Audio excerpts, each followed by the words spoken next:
Hello friends, welcome back to my channel Gyan Sankalp. तो friends, ये मेरा प्रैक्टिस सेशन चल रहा है जिसमें मैं आपके आगामी कोई भी एग्ज़ाम आप दे रहे हो, अगर आपका सब्जेक्ट पॉलिटिकल साइंस है तो वो ये काफ़ी आपको हेल्प करने वाला है। ये बहुत अच्छे क्वेश्चन है, मोस्ट एक्सपेक्टेड क्वेश्चन है। और इसका पार्ट 1 मैंने ऑलरेडी डाल चुका, 50 क्वेश्चन है और 50 आज 50 क्वेश्चन और मैं कराने वाली हूँ। इसके अलावा काफ़ी सारे प्रैक्टिस सेशन ऑलरेडी और चैनल पे अपलोड है, अगर आपने उसे नहीं देखा तो प्लीज़ आप उसे भी देख लीजिए। इसके अलावा आपको थ्योरेटिकल पोर्शन भी काफ़ी सारे मिल जाएंगे। पॉलिटिकल साइंस के जितने भी सब यूनिट है मैंने करा रखा है यूजीसी नेट के सिलेबस के अकॉर्डिंगली। आप एक बार जो अगर पहली बार चैनल पर आए तो एक बार प्ले को चेक करना। आपको काफ़ी सारी जैसे पॉलिटिकल थ्योरी की मैंने क्लासेस ले रखी है, कंपैरेटिव पॉलिटिक्स की क्लासेस ले रखी है, पब्लिक एडमिनिस्ट्रेशन की भी क्लासेस मैंने एमसीक्यू भी करा रखा है, इसके साथ में थ्योरेटिकल पार्ट भी मैंने करा रखा है। तो आज 51 क्वेश्चन से स्टार्ट करते हैं। ये है, कार्ल मार्क्स के अनुसार भारत में ब्रिटिश उपनिवेशवाद का दोहरा प्रयोजन था। क्या है? कार्ल मार्क्स के अनुसार भारत में ब्रिटिश उपनिवेशवाद का दोहरा प्रयोजन था। ऑप्शन ए है मध्य वर्ग का सामर्थ्यवर्धन तथा औद्योगिकरण, एशियाई समाज का उन्मूलन तथा पश्चिमी मूल्यों की स्थापना, सामंतवाद का रूपांतरण तथा सामाजिक एकीकरण, और ऑप्शन डी है प्रशासकीय एकीकरण तथा सामाजिक परिवर्तन। तो 51 का आपका हो जाएगा ऑप्शन नंबर डी, प्रशासकीय एकीकरण तथा सामाजिक परिवर्तन। 52 है, ऐसी राजनीतिक व्यवस्था जिसे कार्यपालिका की शक्तियां वास्तविक तथा व्यापक होती है तथा व्यवस्थापिका के नियंत्रण से परे हैं, उसकी समानता इंगित है। तो 52 का हो जाएगा आपका हो जाएगा ये। कौन कौन है ऑप्शन देखो, बोनापार्टवाद, गणतंत्रवाद बनाना, कार्यरत अराजकता और सॉफ्ट राज्य। तो ये है ऑप्शन ए।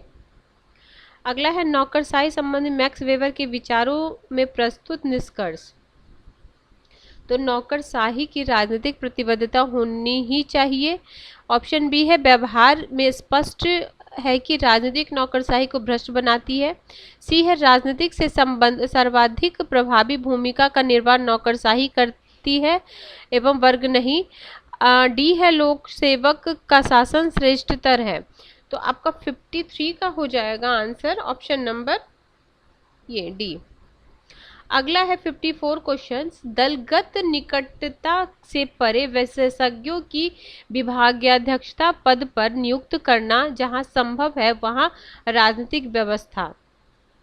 तो इसे क्या संसदीय में है, संवैधानिक राजतंत्र, सर्वाधिकारी, अध्यक्षात्मक। तो 54 का हो जाएगा ऑप्शन डी, अध्यक्षात्मक। ठीक है। अगला है, संविधान की अवधारणा का सर्वोत्तम स्पष्टीकरण है। संविधान की अवधारणा का सर्वोच्च स्पष्टीकरण है क्या है? पहला ऑप्शन है, संगठित राजनीतिक जीवन हेतु सिद्धांत, संस्थाओं तथा प्रक्रियाओं से संबंधित मूल दिशा निर्देशन। बी है, राज्य तथा नागरिक के अधिकारों तथा दायित्वों को लोकतांत्रिक अभिव्यक्ति। सी है, राजनीतिक दल पदाधिकारियों तथा प्रक्रियाओं के अनुशासन हेतु नियम तथा निर्देशन। डी है, राजनीतिक शक्ति संबंधों तथा जन प्रेरित आकांक्षाओं के तर्कों की व्यवस्था हेतु कानून। तो 55 का हो जाएगा डी, ये राजनीतिक शक्ति संबंधों तथा जन प्रेरित आकांक्षाओं के तर्क की व्यवस्था हेतु कानून। अगला है, मंत्रिमंडल व्यवस्था में स्थापित होने का कारण है। मंत्रिमंडलीय व्यवस्था स्थापित होने का क्या कारण है? लॉर्ड सभा का निर्णय, अमेरिकी गृह युद्ध का परिणाम, प्रीवी काउंसिल का सुझाव, कबाल का उदय। ये है आपका कबाल का उदय।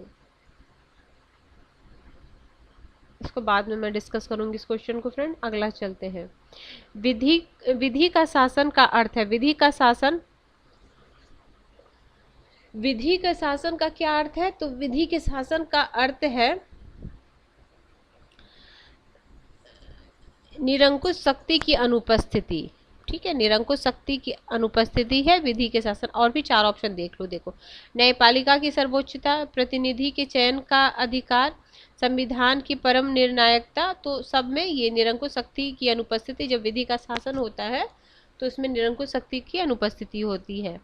अगला है आपका संघीय व्यवस्था में केंद्र तथा इकाई के मध्य विधायी शक्तियों के वितरण के संदर्भ में निम्नलिखित में से कौन सा एक सुमेलित है? संयुक्त राज्य अमेरिका 2 सूचियां, ऑस्ट्रेलिया 1 सूची, कनाडा 1 सूची, नाइजीरिया 4 सूचियां। तो आपका 58 का हो जाएगा ऑप्शन नंबर बी, ऑस्ट्रेलिया। अगला है कनाडा के संघ की स्थापना का आधार है। तो कनाडा के संघ की स्थापना का क्या आधार है?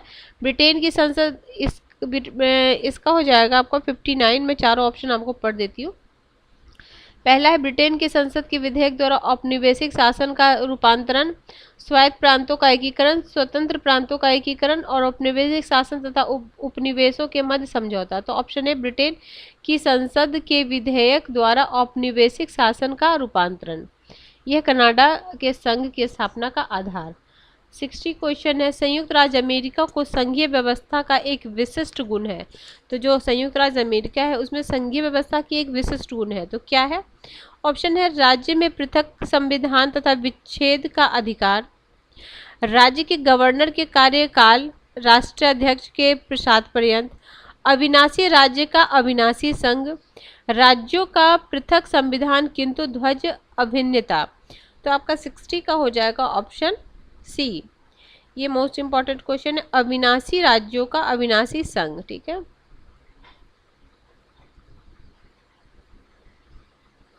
अगला है निम्नलिखित में कौन सा एक सुमेलित है? Nigeria, Canada, Australia, Germany.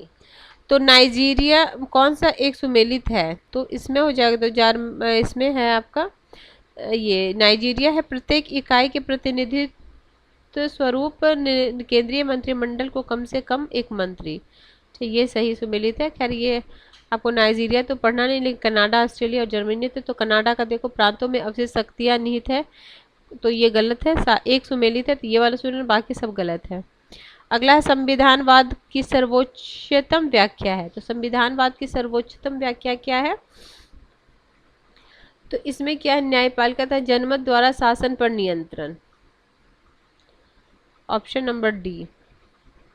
रिक्स के मतानुसार नौकरशाही की शक्ति में अभिवृद्धि का परिणाम होता है। तो इसमें होता है ऑप्शन ए है अंतर नौकरशाही भाव, राजनीतिक दलों की औचित्यपूर्णता, लोकमत का प्रभाव सामर्थ्य, विधि शासन की अवनति। तो 63 का है आपका ऑप्शन ये, ऑप्शन नंबर ए। फिर है सांस्कृतिक राष्ट्रवाद के प्रतिपादक कौन है? सांस्कृतिक राष्ट्रवाद के प्रतिपादक आपके कौन है? तो 64 का आंसर है आपका ऑप्शन नंबर बी, विवेकानंद। ठीक है, अगला है गांधी जी की दांडी यात्रा के तर्क को सर्वोत्तम इंगित करता है। गांधी जी की जो दांडी यात्रा थी तो उसके कौन सा सर्व वो करता है? तो पहला है नमक उत्पादन हेतु राष्ट्रीय इकाई की स्थापना, साबरमती के नमक श्रमिक की एकता, जन समुदाय के अधिकारों के प्रतीक का उन्नयन, नमक श्रमिकों तथा शासन के मध्य संघर्ष का निवारण। जन समुदाय के अधिकारों के प्रतीक का उन्नयन, देखो नमक उत्पादन हेतु राष्ट्रीय इकाई की स्थापना, ऐसा तो नहीं था, ये वाला ऑप्शन नंबर सी। अगला है मुस्लिम लीग की लाहौर अधिवेशन 1942 के अध्यक्ष के पद से जिन्ना द्वारा घोषित दल का मूल राजनीतिक उद्देश्य था। तो उसका मूल उद्देश्य क्या था? द्विराष्ट्र सिद्धांत। ठीक है, मोतीलाल नेहरू कमेटी 1928 की रिपोर्ट का प्रस्ताव था केंद्र में एक सदनीय व्यवस्थापिका, प्रशासकीय आधार पर प्रांतीय पुनर्गठन, प्रांतीय स्वायत्तता तथा केंद्र में द्वैध शासन, सांप्रदायिक निर्वाचन व्यवस्था की अस्वीकृति। तो 67 का है सांप्रदायिक निर्वाचन व्यवस्था की अस्वीकृति, डी। अगला है भारत की स्वतंत्रता संग्राम के युग में राष्ट्रीय प्रयोजन का पक्षधर समाचार पत्र था। तो राष्ट्रीय संग्राम के युग के राष्ट्रीय प्रयोजन का पक्षधर कौन था? द लीडर था क्या? द सिविल मिलिट्री गजट था, ड्रोन था या द स्टेटमैन था? तो 68 का आपका आंसर है option number A, the leader. भारतीय राष्ट्रीय आंदोलन का एक सम्मिलित ब्रिटिश मित्र था। Valentine Chirol, sir Henry Cotton, Katherine Mayo, lord बेलवी। तो 69 का है ये बी, सर हेनरी। अगला है भारतीय राष्ट्रीय कांग्रेस की ब्रिटिश कमेटी का समाचार पत्र था। भारतीय राष्ट्रीय कांग्रेस की ब्रिटिश कमेटी का कौन सा समाचार पत्र? The observer, the London times, the India, the Manchester guardians. तो 70 का है इंडिया। भारत में आर्थिक राष्ट्रवाद के अंग्रेजों में से एक था। भारत में आर्थिक राष्ट्रवाद के अंग्रेजों में से एक था जीवी जोशी, ईश्वर चंद्र विद्यासागर, आशुतोष मुखर्जी, हरीशचंद्र चट्टोपाध्याय। तो 71 का हो जाएगा जीवी जोशी। अगला, बंगाल विभाजन एक सक्रिय पक्षधर था, किसका था? Lord Morley, Ramsay MacDonald, sir Clintwood Wilson, sir Bampfylde Fuller. तो 72 का है आपका option number B, sir Ramsay MacDonald. अगला है, गांधी द्वारा खिलाफत आंदोलन की औचित्य का निम्नलिखित में से कौन सा एक सर्वोत्तम स्पष्टीकरण है? गांधी के खिलाफत आंदोलन के औचित्य का कौन सा एक स्पष्टीकरण वो है? तो ये है आपका, तुर्की के पंथ तथा राजनीतिक अलग थे। ये ऑप्शन नंबर सी, 73 का। ठीक है। अगला है, चंपारण अभियान 1917 के परिणाम स्वरूप सर्वाधिक महत्वपूर्ण था। तो चरकथिया व्यवस्था का उन्मूलन, नील निर्यात के अधिकारों को सुनिश्चित, तीन कठिया व्यवस्था का उन्मूलन। तो आपका 74 का हो जाएगा ये सी, तीन कठिया व्यवस्था का उन्मूलन। कामागातुर घटना 1914 का सर्वोत्तम स्पष्टीकरण है। तो इसका सर्वोत्तम स्पष्टीकरण क्या है? कि कनाडा तथा ब्रिटेन की सरकार की साम्राज्यवादी मिली भगत। ये डी। अगला है, गांधी का सविनय अवज्ञा आंदोलन को स्थगित करने के संदर्भ में सर्वोत्तम आलोचना थी। तो इसकी सर्वोत्तम आलोचना थी, एक स्थान विशेष के दुष्कर्म का दंड समस्त देश को नहीं दिया जा सकता। ये ऑप्शन ए। अगला है, मॉन्टेस्क्यू चेम्सफोर्ड प्रावधानों को अंतिम स्वरूप देने से पूर्व ब्रिटिश शासकों ने जिस एक राष्ट्रनायक से भारत की सर्वाधिक प्राथमिकताओं को इंगित करने का अनुरोध किया था वह थे 77 का कौन थे? वन थे डी, ये सुरेंद्र नाथ बनर्जी। आज 80 क्वेश्चन तक करेंगे फ्रेंड्स आज का। ठीक है। 78 है, मद्रास कांग्रेस अधिवेशन के स्वीकृत स्वतंत्रता प्रस्ताव 1927 को जल्दबाजी में रचित तथा सोच के अभाव में अनुमोदित किया गया, मानने वाले राष्ट्र का नायक था।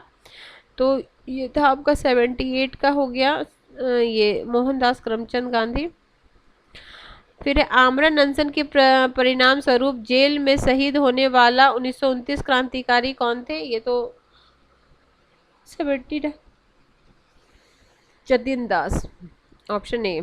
आधुनिक भारत में सुधार आंदोलन के योगदान का सर्वोत्तम स्पष्टीकरण है ये पंथ, विश्वास तथा सामाजिक व्यवस्था का युक्तायुक्त।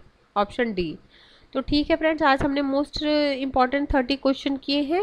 इससे आगे का मैं नेक्स्ट क्लास में करा दूंगी। अगर आपको किसी वजह से ये चैनल हेल्पफुल लग रहा है, अगर आपके प्रिपरेशन में थोड़ी भी हेल्प कर रही है, तो आप प्लीज़ मेरे चैनल को सब्सक्राइब कीजिए, मेरे वीडियो को लाइक कीजिए और अपने फ्रेंड में शेयर कीजिए। Till then bye bye, see you in next video. Keep watching.